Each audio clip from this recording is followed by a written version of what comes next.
Hi, this is Traceyhd, and I want to thank you for joining me today for our weekly Oracle and Tarot reading. And this reading is going to be done using the Queen of the Moon Oracle by Stacey DeMarco, and this is a perfect time for this deck. This is only the second time I'm using this deck, and I don't understand how I overlooked it, but it's perfect for the Halloween season. So if you'd like to purchase this deck, click the link in the description box down below. It will take you straight to Amazon. They will deliver it right to your door. So let's get started with the reading. You could use this as a pick a card reading, 1, 2, or 3, or a blended weekly reading of the beginning, middle, and end of the week. As I shuffle the deck, I'm asking all light beings, angels, and God, please relay the message I need to share with my viewers, the highest good of all. And for the beginning of the week, or card number 1, I'll take a card from the top. Middle of the week, or card number 2, will be a card from the center. And the end of the week, or card 3, will be the bottom card. Okay, and let's see what we have for this week. We start out the week with the hot moon, and it's card 34, and it says extremes.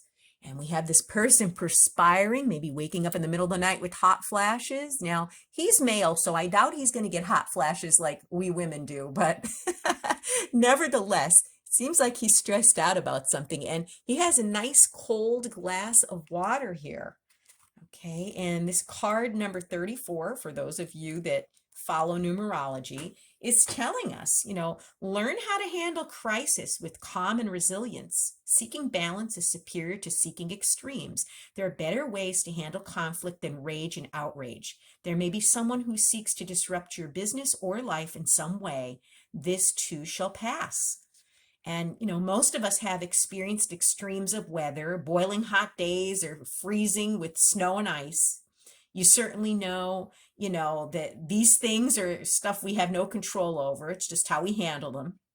The hot moon appeared in the hottest time of the year, where the days were longest and the rains less frequent. Similarly, we could experience extremes in life, such as deaths, job losses, relationship breakdowns, fears, conflicts. And yet, this is life. We all go through this, myself included. Our situation can change quickly for the better or for the worse. The hot moon challenges us to build our resilience and reserves of wisdom and calm for those times where things are at their extreme.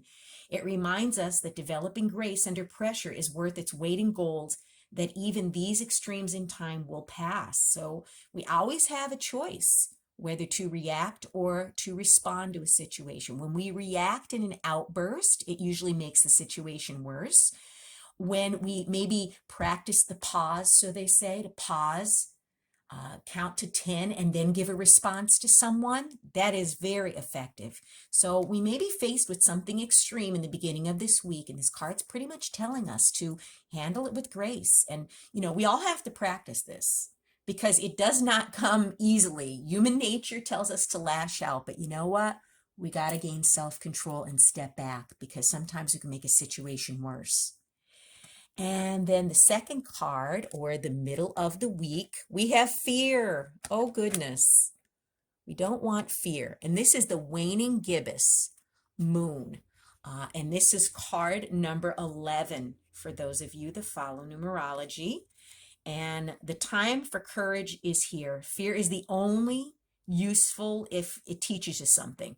Like, fear could motivate us, okay, because you want to change your situation, or fear could hold us back because we don't know what's going to happen. You must examine whether your fears are old or new, useful or unhelpful, because the bottom line is fear blocks flow. Fear, I always say, is the oldest form of control too. So remember that.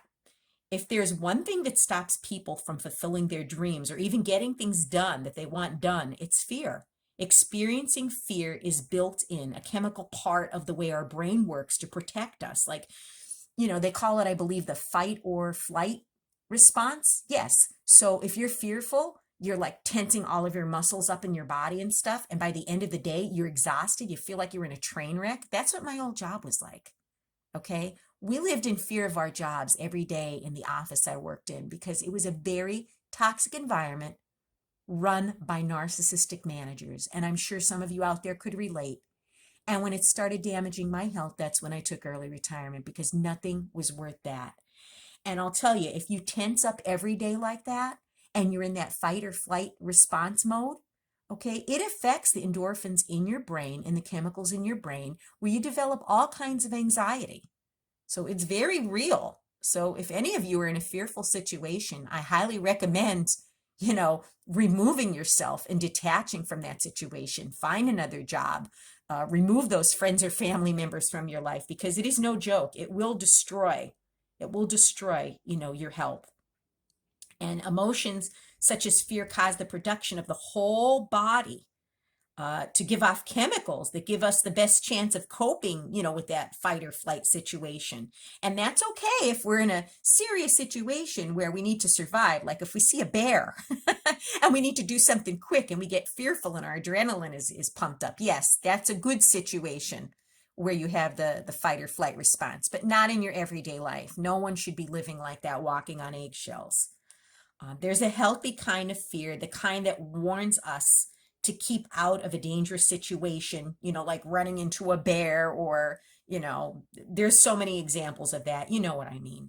And it's also, if you feel that you need to stay clear of someone who, makes you very fearful, a toxic, narcissistic person. So that's a sense where fear would be a good thing. Okay. However, it would be a rare person who does not have at least one fear that does not serve them, a fear that is unrealistic or untrue, or perhaps, maybe based on, outdated experiences, or something you've been, taught to learn as far as fear. Most fears in your life have been formed with the positive intent of protecting you. Okay. But if you're putting yourself in situations where you're being fearful around certain people, that is not a good sense of fear. But fearing something may happen if you encounter a rabid animal, yes, fear is going to be your friend there. So we need to separate that intention out and, deal with it in a more resourceful and less destructive way if we are to create ease and flow in our lives. Fear has many names. Covert ones are, envy, jealousy, codependence, procrastination, bullying, people pleasing, disconnection. More overt ones are avoidance, fear of failure, fear of success. There is, however, a kind of antidote to fear, and that is courage. Fear will put up an initial resistance to courage, but it has no real long-term power against it. While we can be fearful and courageous at the same time, and I think courage contains a mighty big dose of fear, we can choose to face that fear and flow through it until we fear less and then eventually become fearless. The process isn't always graceful. It isn't always impressive, because it may be slow and deliberate steps that we have to take. But, taking these steps isn't always easy, is an understatement. It isn't always, apparent to others. So it should be about us measuring how far we have come and not worrying about what anyone else thinks of us. Comparisons are, useless. When you compare yourself to someone else, there's always going to be out there someone else that has more money, more charisma, that's prettier, that's more educated. So, don't fall into that habit. Courage is a powerful tool, and that's what it's going to take, for us to overcome fear in our lives. And then the last but not least card number 3, or the end of the week, is attraction. And it's the card of the super moon, and it's card 44. Okay. And this is a beautiful card. The whole deck is a beautiful, amazing deck. And if you'd like to see this deck, you could find it on my playlist here on my YouTube channel. But this super moon is telling you, that you can be magnetic to others and attract the good things in life. You can repel what you no longer wish to attract. Be ready for opportunity. Avoid extremes that may cause negative imbalance in your body or mind. Think of connections greater than yourself.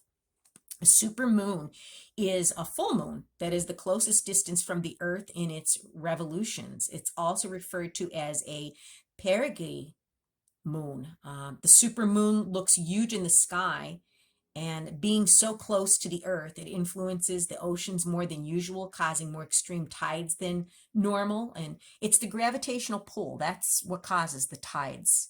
And the gravitational pull is also what causes us to feel the moods and the extremes of the moon too.